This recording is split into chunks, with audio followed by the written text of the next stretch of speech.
നമസ്കാരം, ഭാരത് ടിവിയിലേക്ക് സ്വാഗതം. കേരളത്തിലെ ക്യാമ്പസുകളിൽ ഇസ്ലാമിക തീവ്രവാദം കൂടിക്കൂടി വരുന്നു എന്ന് നേരത്തെ മുതൽ തന്നെ പല വിദ്യാർത്ഥി സംഘടനകളും പറഞ്ഞിട്ടുണ്ട്. എന്നാൽ അന്നൊക്കെ മതേതരത്വത്തിന്റെ ചുവട് പിടിച്ചുകൊണ്ട് അങ്ങനെ ഇല്ല എന്ന് വരുത്തി തീർക്കാൻ SFI അടക്കമുള്ള വിദ്യാർത്ഥി സംഘടനകൾ ശ്രമിച്ചിട്ടുമുണ്ട്. എന്നാൽ നാം ഇന്ന് കണ്ടുകൊണ്ടിരിക്കുന്നത് എന്തൊക്കെയാണ്? സ്വാതന്ത്ര്യം കിട്ടിയിട്ട് 77 വർഷം കഴിഞ്ഞിരിക്കുന്നു.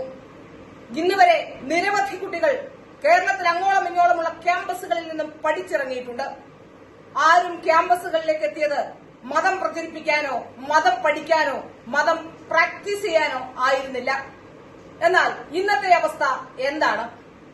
മൂവാറ്റുപുഴ നിർമ്മല കോളേജിൽ ഒരു കൂട്ടം വിദ്യാർത്ഥിനികൾക്ക് നിസ്കരിക്കാൻ സ്ഥലം വേണമെന്ന് ആവശ്യപ്പെട്ടുകൊണ്ട് വലിയ രീതിയിലുള്ള പ്രകമ്പനങ്ങളാണ് ഇപ്പോൾ നടന്നുകൊണ്ടിരിക്കുന്നത്. കോളേജ് ക്യാമ്പസുകളിൽ എന്നു മുതലാണ് നിസ്കാരവും മറ്റും തുടങ്ങിയത്? ഞങ്ങളൊക്കെ കോളേജിൽ പഠിച്ചിരുന്നവരാണ്. ഏതാണ്ട് 7-8 വർഷക്കാലം കോളേജിൽ പഠിച്ചിരുന്ന ഒരാളാണ് ഞാനും. ഇന്ന് വരെ ഞങ്ങളുടെ കൂട്ടത്തിലുള്ള ഏതെങ്കിലും ഒരു വിദ്യാർത്ഥിയോ ആ ക്യാമ്പസുകളിലോ പോലും അങ്ങനെ ഒരു കേട്ടുകേഴ്വി പോലും ഉണ്ടായിരുന്നില്ല. എന്നാൽ ഒരു സുപ്രഭാതത്തിൽ ഇവിടുത്തെ കേരളത്തിലെ കുട്ടികൾക്ക് നിസ്കരിക്കാൻ തോന്നിയെങ്കിൽ അതിന്റെ പിന്നിലെ ലക്ഷ്യമെന്താണ്? നിസ്കരിക്കാൻ കോളേജുകളിൽ മുറി വേണമെന്ന് തോന്നിയെങ്കിൽ എന്തായിരിക്കും അതിന്റെ പിന്നിലെ ലക്ഷ്യം? ഏതായാലും ഇത് അന്വേഷണ വിധേയമാക്കേണ്ട കാര്യമാണ്.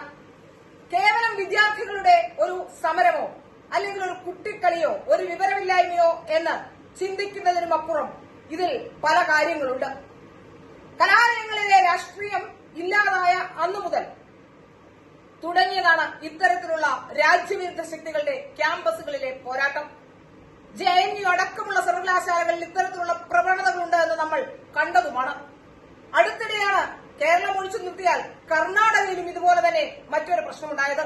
ഹിജാബ് ധരിക്കുന്നതുമായി ബന്ധപ്പെട്ടായിരുന്നു അന്നത്തെ വിഷയം. എന്നാൽ എന്തുകൊണ്ടാണ് ഇങ്ങനെ ഒരു വിഷയം ക്യാമ്പസുകളിൽ ഉണ്ടാകേണ്ടത്? ക്യാമ്പസുകളിൽ എന്തുകൊണ്ട് ഇത്തരത്തിലുള്ള പ്രശ്നങ്ങൾ ഉണ്ടാകുന്നു എന്നത് ചിന്തിക്കേണ്ട കാര്യം തന്നെയാണ്. ക്യാമ്പസുകളിലേക്ക് പഠിക്കാൻ പോകുന്ന കുട്ടികളെ ഒരു സുപ്രഭാതത്തിൽ കാണാതാകുന്നു.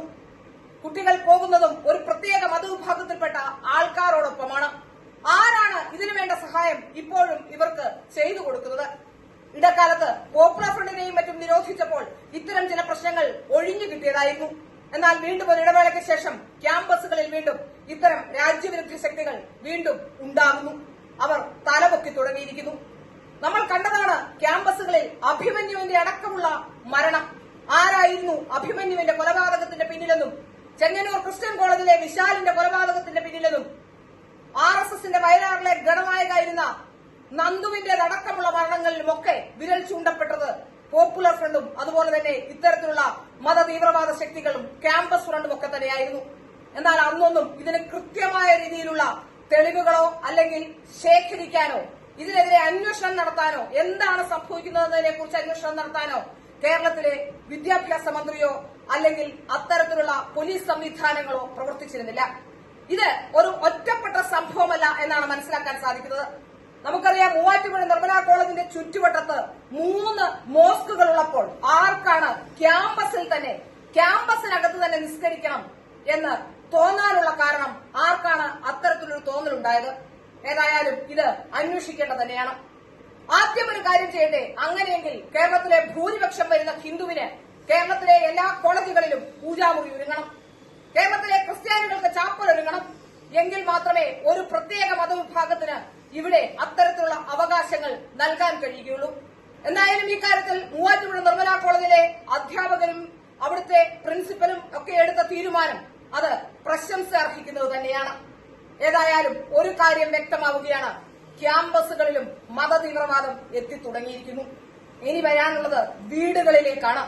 അത്തരമൊരവസ്ഥയിലാണ് കാര്യങ്ങൾ നീങ്ങിക്കൊണ്ടിരിക്കുന്നത്. പരമാവധി കുട്ടികളെ ക്യാമ്പസുകളിൽ അയക്കുമ്പോൾ ശ്രദ്ധിക്കേണ്ട കാര്യങ്ങൾ ശ്രദ്ധിക്കുക തന്നെ വേണം. നമ്മുടെ കുട്ടി ആരോടാണ് ഇത്തരത്തിൽ സൌഹൃദം പുലർത്തുന്നത്, എന്താണ് അതിന് പിന്നിലുള്ള ലക്ഷ്യമെന്ന് തിരിച്ചറിയപ്പെടാതെ പോകരുത്. വളരെ കൃത്യമായി തന്നെ നമ്മുടെ കുട്ടികളെ ക്യാമ്പസുകളിലേക്ക് അയക്കാൻ പോലും ഭയപ്പെടുന്ന രീതിയിലേക്ക് കാര്യങ്ങൾ മാറി പറയുന്നു. ഇനി നമ്മൾ കണ്ടതാണ് കൊയിനാച്ചി ഡെന്റൽ കോളേജിലടക്കം അവിടെ നിന്നാണ് ഒരു പെൺകുട്ടി പോയത് എന്ന് പറഞ്ഞുകൊണ്ട് കേരളീയ പൊതുസമൂഹത്തിന്റെ മുന്നിലേക്ക് ബിന്ദു എന്ന് പറയുന്ന ഒരു കരഞ്ഞ് കലങ്ങിയ കണ്ണുമായി വന്നത് നമ്മളേവരും കണ്ടതാണ്. അന്നും കേരളത്തിലെ ക്യാമ്പസുകളെ കുറിച്ച് ഒരു അന്വേഷണം പോലും നടത്തിയില്ല എന്നുള്ളത് ഞെട്ടിപ്പിക്കുന്ന കാര്യം തന്നെയാണ്. ഈ മതതീവ്രവാദത്തെ എതിർക്കപ്പെടേണ്ടത് തന്നെയാണ്. കേരളത്തിലെ MESന്റെ സ്ഥാപനങ്ങളിൽ ആദ്യം പൂജാമുറിയും ചാപ്പലും ഒക്കെ ഉണ്ടാകട്ടെ, പിന്നീട് ബാക്കിയുള്ള സ്ഥലങ്ങളിൽ നിസ്കരിക്കാൻ റൂമുകൾ ഉണ്ടാക്കുന്ന കാര്യം നമുക്ക് പരിഗണിക്കാം.